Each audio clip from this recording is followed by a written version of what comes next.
It's already been an interesting offseason for the Auburn Tigers. It's been full of excitement, but also been some frustrating moments as well. But today we're going to take a deep dive into the Auburn Tigers to see what we should expect from them in 2025. A 5-7 season in 2024 was not what anyone wanted from Hugh Freeze. Obviously, they are looking for better at Auburn, and they are looking to compete at the top of the SEC. And this is a year where I think they have the potential to do it. They just kind of have to get to the season. There's obviously been the Hugh Freeze golf situation and whatnot, but we're not going to dive into that. We're talking purely the 2025 season. And if you're an Auburn fan, there are many reasons to be excited. This is a team that has brought back a ton of talent and also did a pretty good job in the transfer portal of bringing talent in. Now, you do lose quite a few players to the NFL draft, and at Auburn, that's something you should expect. This is a team that expects to produce NFL talent, and you lost quite a bit of it this year. So you feel pretty good about what you're doing in terms of developing, but at the same time, you did lose quite a bit of talent to the transfer portal as well. So there is something to be said about that. You did bring in some really interesting players via the portal. You made some big splashes. Bringing in Jackson Arnold, we'll talk more about Arnold here in a little bit. He is someone that, when you talk about transfer quarterbacks, he is someone that has wildly different opinions from a lot of different people. Some people think that he was given the short straw at Oklahoma. I think that he definitely wasn't the reason. This should say the biggest reason why Oklahoma struggled. I think he was put in a tough situation and did the best with what he could make happen. And you bring him into this offense, an offense where Hugh Freeze should put him in really successful positions, and you feel pretty good about what he can do for this offense. You also get Eric Singleton from Georgia Tech. That's a huge transfer for a team that also, I think, felt pretty good about what they had at the wide receiver position. So you feel really good that you were able to still get that kind of a caliber of player to come to your team. You get Xavier Chaplin from Virginia Tech to help the offensive line, and that's an offensive line that returned 4 of its 5 starters. So that's a really good situation to be in there. And I think you did some good additions, or you brought in some players that are going to be good supplemental pieces. Darrell Johnson is one of them. Horatio Fields. You look on the defensive side of the ball, you bring in a guy who is going to be really fun as a starter in Caleb Wheatland. You also bring in some really interesting players on the defensive line that we'll dive into more later in just a little bit.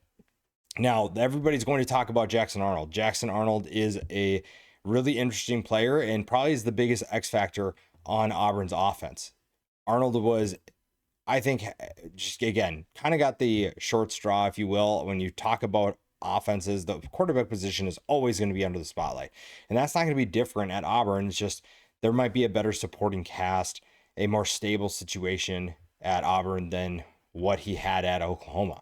And last year, you look at his numbers aren't bad. You threw for over 1,400 yards, 12 touchdowns to 3 interceptions. He also ran for 444 yards and 3 touchdowns. So I think the talent is still there. The confidence is still there, I believe. If you put him in a better position, which this offense gives him a ton of options to make that happen, I think that he's going to rediscover that excitement that made him such a really good recruit. And he has the talent to do it. It's just a matter of rediscovering that confidence, because there are still going to be tough situations, whether it's at Auburn, Oklahoma, wherever he would have transferred in the SEC. There have been plenty of obstacles in his way, and those will still present themselves. The thing is, he just has to find a way to navigate those better. And with the talent around him and hopefully a healthier group of players, you feel like he should be in a better position to do that. And I think that his dual threat ability is really going to help this offense quite a bit.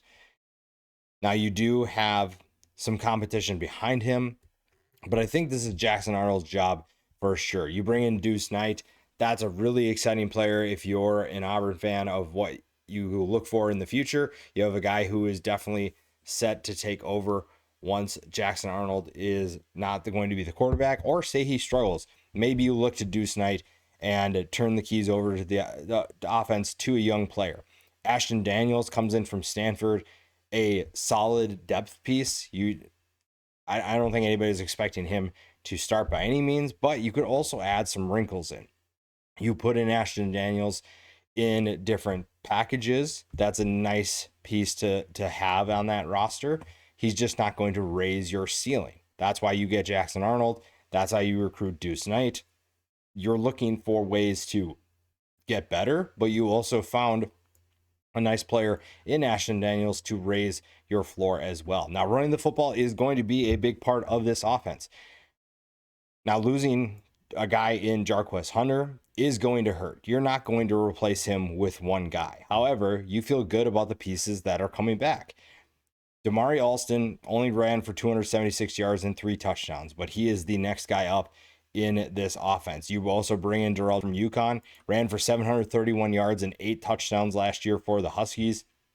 You also return some other interesting players that maybe are able to compete for a spot in this rotation. Jeremiah Cobb could be one of them.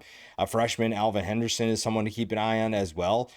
Even if he doesn't contribute, the future is what you're looking at with him. So I think that a rushing attack for this team is going to be better than it was last year. And this group that finished 62nd. So it wasn't terrible by any means, but you definitely want to see that improve. You want to see that you can replace Hunter's production. It's not going to be with one guy, but you can do it with multiple guys and make this group better. That's opening up the offense. That helps your quarterback in Jackson Arnold to be more comfortable with what he's doing. Because if he doesn't feel comfortable throwing the football because you can't run the football, then you're going to be in a tough position to make plays. And it doesn't matter if it's Arnold, Deuce Knight, whoever it is. If you can't run the football, it's going to let teams kind of key in on what they want to do. And they don't have to do as much and be as honest because you're not testing them, whether that's being physical up front. Now that should happen, especially with the offensive line you have coming back. So Auburn's in a great position to not necessarily worry about that.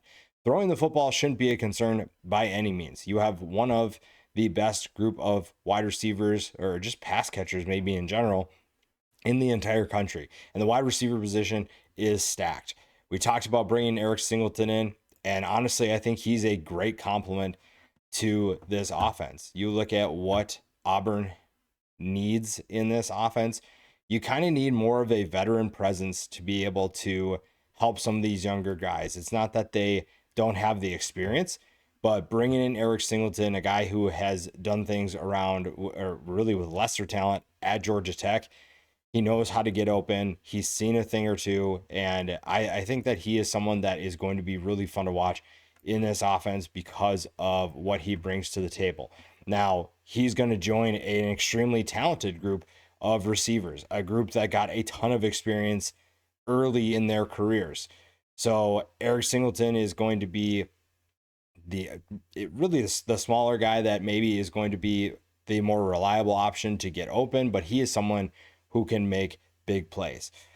Cam Coleman is the guy I think that a lot of people are excited for. I think his ceiling maybe is the highest of some of these receivers, though Malcolm Simmons is really exciting as well. And we don't want to forget either about Perry Thompson. You have a trio of guys that are ready to show that last year it was good, but they can take their game to another level. Cam Coleman is a freakishly athletic player who can make big plays for Jackson Arnold. You want to see that chemistry develop, obviously, but as a young player, he had 37 catches last year for 598 yards and 8 touchdowns, 16.2 yards per catch. That's going to do a lot of good things for you and for your team. He has a bright future with this program, and with Eric Singleton showing up, it only opens up the field even more for him. Malcolm Simmons wasn't as hyped maybe as Cam Coleman was last year, but he was able to produce really well despite not having some of that excitement. 6 feet, 175 pounds, had 40 catches last year for 451 yards and 3 touchdowns. So that's a good trio of starters.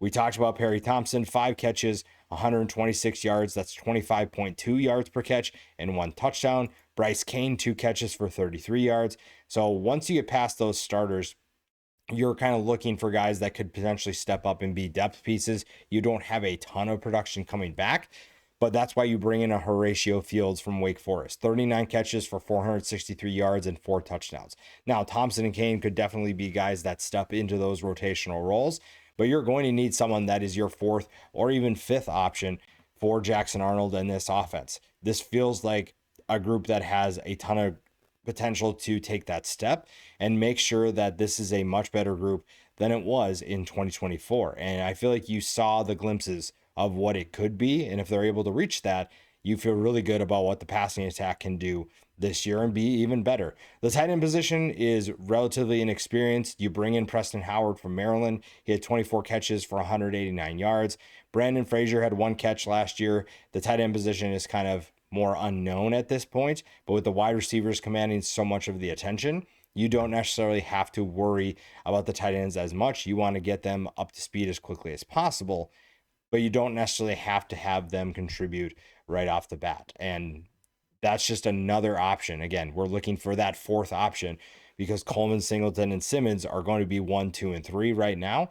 And if someone's able to step up, maybe supplant one of those guys as the third, second option even. But right now, I think you're looking for that fourth, maybe fifth best option for Jackson Arnold in the passing attack. Maybe a Preston Howard is able to do that for them. The offensive line is absolutely stacked. This is one of the best in the entire country. And you brought in a player in Xavier Chaplin from Virginia Tech that has a ton of experience as well. 25 career starts, started all 12 games for the Hokies in 2024. And he joins a really fun group. Opposite of him, Isaiah Miller comes back after starting 11 games for the Tigers in 2024. The guard position, Dylan Wade is back, has a ton of experience, 37 career starts for him.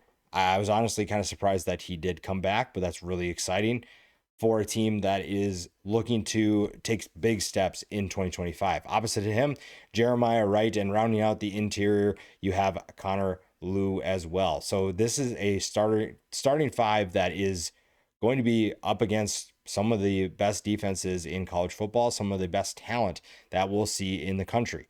And they are prepared to handle it. They are prepared to help their new quarterback. They are going to give him time to throw, and they're going to open up running lanes for these new running backs, whether it's new to the program itself or new to their roles. This is an offensive line you can lean on in tough situations. They know what it takes to compete. Chaplin is going to have no problem getting acclimated, and you feel really good. The experience behind them is not as deep, though Mason Murphy comes in from USC. That's good experience there. Tyler Johnson has some good experience as well. Other than that, you have guys who are familiar with the program, and you have a new face as well. But overall, the theme is going to be less experienced than the starters. You obviously want to see those starters stay healthy, but if you're going to make a run at the college football playoff this year, you're going to need extra options. You will need depth on the offensive line because it's going to be a long season if you're going to make that run. And if you're going to truly give your team the best chance to win, you're going to see that depth is important. You're going to need some of these guys to step up at some point. You obviously, in an ideal world, don't want that, but it's going to happen. Whether you like it or not, it's going to be a situation you run into, and it's just going to come down to how deep is the offensive line actually. I really like the talent at the depth positions, but what does that mean for them when they have to step on the field and actually compete? That's maybe the big question that you have for that group. But overall, I think you're feeling pretty solid about that group. And then also the offense as well. The offense appears to be in good hands, and it's going to be a fun group to watch. And if Jackson Arnold can hit his stride, that's just going to add more to this team. The defense, I think, is getting kind of overlooked in a way, but at the same time, they're not going to be overlooked for very long if they are. This is a defense, specifically a defensive line, that I think is going to be really fun. And all three levels are full of talent, and I think going to have big years if they put it all together. Everybody obviously knows what Keldrick Fall can do. Very explosive player for this defense. 45 tackles, 11 tackles for loss, 7 sacks last year. Someone who they lined up kind of all over the defensive line. When I was watching his film, obviously you expect him to be a defensive end. He does really well out there. But there are times where they lined him up, head up on the guard, right on the center. They did a lot of different things, and they will do that probably again this year. He is someone who has shown that he can win pretty much everywhere. They obviously are going to keep him more on the edge, but he is someone that gives you that flexibility to move him inside or push him to a spot that he's maybe not familiar with, but he knows that his raw talent is capable of winning at any point. Opposite of him, Kieran Crawford, 22 tackles, 1 tackle for loss. He will get quite a bit of, I don't want to say easier opportunities, but favorable opportunities for sure. He and Chris Murray, who comes in from Sam Houston, those are two guys that will compete for that spot and get plenty of opportunities to showcase their talent as well. Murray had 35 tackles, 12 tackles for loss, 5.5 sacks, 2 forced fumbles for the Bearcats in 2024. And he's looking to prove that he can play in the SEC coming from Conference USA. But Falk is going to command a ton of attention. When you have that much production in the SEC, teams know what you're capable of doing. They understand that they have to send extra resources to that side of the field, and they understand they need to know where he is at all times. That gives Crawford and Murray opportunities to see those one-on-one matchups, to have teams almost forget about them in a way, and that gives them opportunities to make a statement themselves.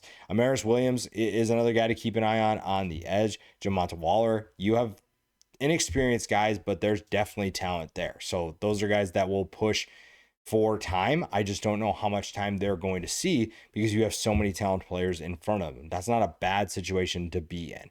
The defensive tackle position is kind of where you need to see the most growth. You need to see where the depth is. You bring back Malik Blockton, 16 tackles, 4 tackles for loss, 1.5 sacks. You also have Quintrell Jamison Travis, 14 tackles, 2 tackles for loss, 1 sack. And then you have a couple of transfers. Jay Hardy comes in from Liberty. Liberty had a mass exodus on the defensive line. He is someone that, even though his production doesn't look great, he is going to be someone that pushes for time at the interior defensive line positions. Dallas Walker is not unfamiliar with the SEC, but he comes from Western Kentucky after a solid season. 49 tackles, 4 tackles of loss for him. Other guys that will contribute, James Ash had a really good year for Florida A&M, 44 tackles, 3.5 tackles for loss, 2.5 sacks, has really good size, should be able to handle life, the physicality in the SEC, but it does take some time to get used to that. Zykevious Walker is another name to keep an eye on the defensive line. But this is a group that I think is going to be really fun to watch as long as the other guys not named Keldrick Falk are able to take their game to the level they need it to be. This will be a group that is extremely disruptive, and it's going to help the guys behind them who are only going to make things better. And you look at the linebacker position specifically, you have a new face coming in to join DeMarcus Riddick. So you feel pretty good about what he brings back, but also the guy you bring in Caleb Wheatland is an experienced player that played against Big Ten competition, had a solid year for the Terrapins, 42 tackles, 7 tackles for loss, 4 sacks.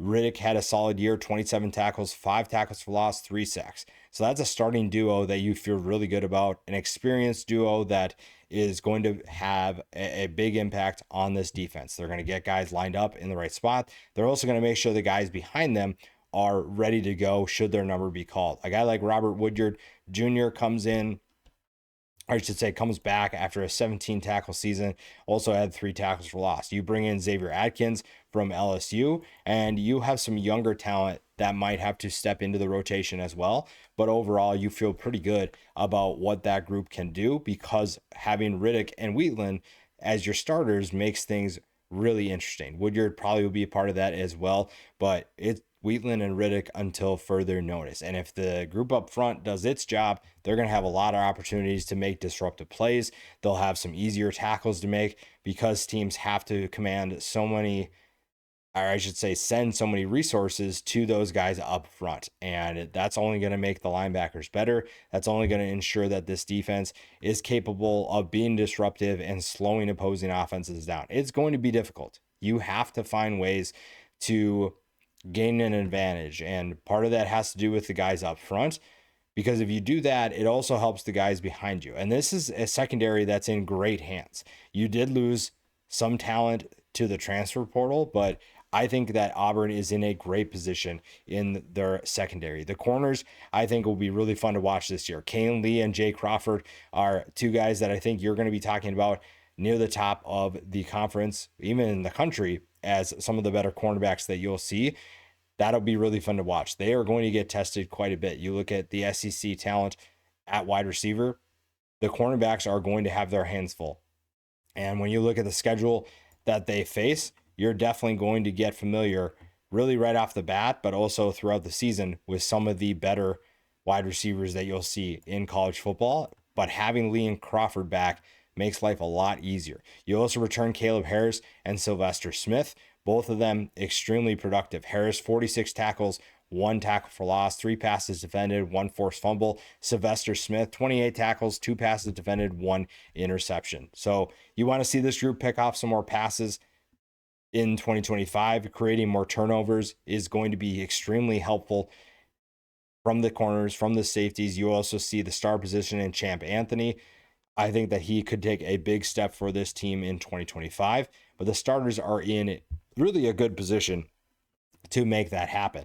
The cornerback position in terms of depth brings in 2 transfers. Rayshawn Pleasant is going to be a really interesting name to watch in terms of how does he get on the field. Comes in from Tulane, 35 tackles for him, 1 interception last year for the Green Wave. You also have Rayon Strader, a guy who could compete for a starting spot as well. Teams were not afraid to test him when he was at Miami, Ohio. 53 tackles, 18 passes defended, 2 interceptions. That is going to be something that teams in the SEC are going to notice. They notice, hey, teams tested this guy. If he's on the field, we're going to take a shot at him. And that's not disrespect. They're just going to see if he's capable of taking his talent from the MAC to the SEC. That's a big jump, but that's something to keep an eye on for sure. Tay Seymour comes in from Georgia Tech, 46 tackles, 3 tackles for loss, 2 passes defended. He'll be an interesting rotational piece at the safety position. So the depth behind them is kind of unproven at this point. The starters are in a great place. So as long as you have good health and as long as some of those guys that are behind you step up, you're not really worried about this secondary. And I think that's a great position to be in if you are Auburn. Now, some of that has to do with the guys up front. You're obviously not going to want your secondary to cover for a long period of time. So if your defensive line can get to the quarterback can be disruptive, you're going to feel really good about the position that you're in on a weekly basis. And winning football games is not easy in the SEC. It's specifically not easy as well when you're adding a road trip to a top 25 team to start your year. Baylor is going to test this team right off the bat. And in some ways that could be good. In some ways that could be bad. Sawyer Robertson and Josh Cameron are a dynamic tandem. The quarterback and wide receiver for the Bears will definitely test that secondary that we talked about. If the defensive line can get Sawyer Robertson out of the pocket, they can be disruptive, swarm him, you're feeling really good. But a road trip to start the year requires both sides to be focused. Jackson Arnold has to be ready. Fall camp is going to be really important for this team. You don't get a chance to slowly move your way into the season. It is right from the get-go, you have to be ready. You do get Ball State and Alabama, South Alabama after that. So you do get a little bit of a break, but if you don't win that first game, you're not going to feel super relaxed after that. You're going to feel like you have to fix some things. You're going to feel like you have to sort some things out. So winning that first game is going to play a huge role in the success of this team early in the season. Because after you're done with those 2 non-conference games, you go to Oklahoma and to Texas A&M. Those are 2 tough road games for sure. Arnold returns to his former team on the road in Norman. That is going to be a really interesting storyline to keep an eye on. At Texas A&M, that's a team that is looking to get to the playoff this year. They are looking to prove that they can build upon last year. That is a tough 2-game stretch to start conference play. You do get a bye week before you host Georgia. And like we talked about, you're going to face a passing attack that will be really interesting. Noah Thomas, Zachariah Branch, you have Colby Young, Oscar Delp. That is a Georgia offense that is going to be very challenging for this defense. And it's going to be interesting to see how Auburn handles that test. It is at home, so that's nice, but it is going to be difficult. We don't know what Missouri is going to be. That one should be a relatively easier test than most games that they'll face. A road trip to Arkansas, we'll know if Arkansas is actually good at this point in the season by October 25th. Kentucky, kind of the same thing. Same thing with Vanderbilt, though Vanderbilt should be better than what we expected from them coming into last year. So there are higher expectations for the Commodores. Then you get a bye week before hosting Mercer, and then obviously the rivalry game with Alabama. So when you're looking at this season, I think that Auburn fans have high expectations for what this year could be. I think that they have high expectations for the talent they have on the roster, which is, I think, a good thing. You have plenty of returning talent, you have plenty of exciting players, and it's just going to come down to how do those guys execute? What is Jackson Arnold able to do in this offense? Can he get acclimated to his new receivers quick enough? Because that Baylor game is coming quick, and you're looking at a tough test right off the bat. You almost have to be ready to be in mid-season form at the beginning of the year, but it'll be fun to see how they do that. This offense has a ton of potential. It's very exciting. The defense has a couple of big names that hopefully can get everybody else up to speed. If that's the case, this is going to be a potentially dangerous team in 2025.